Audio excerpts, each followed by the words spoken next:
Советот на јавните обвинители на Република Македонија објави дека во оваа фаза на постапката нема надлежност да врши надзор над законитото постапување на јавните обвинители.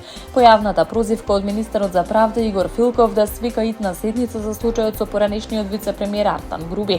Во соопштенијето од Советот се наведува дека согласно член 28 од Законот за јавното обвинителство, надзор над јавните обвинители врши повисокото јавно обвинителство, а не Советот. Во интерес на транспарентноста на Советот на јавните обвинители на Република Македонија ја информираме јавноста дека во оваа фаза на постапката нема надлежност да врши надзор, стои во соопштенијето.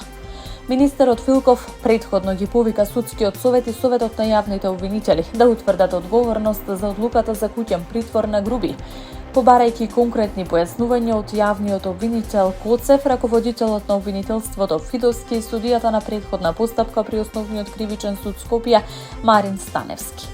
Артан Груби, кој се сомничи за криминал од 8 милиони евра преку нарачка на ВЛТ апарати во државната лотарија, беше уапсен по 14 месеци бегство на граничниот премин Блаце. По апсењето му беше изречена мерка 30-дневен куќен притвор со 24-часовен надзор по одлука на судија на претходна постапка при Основниот кривичен суд Скопје.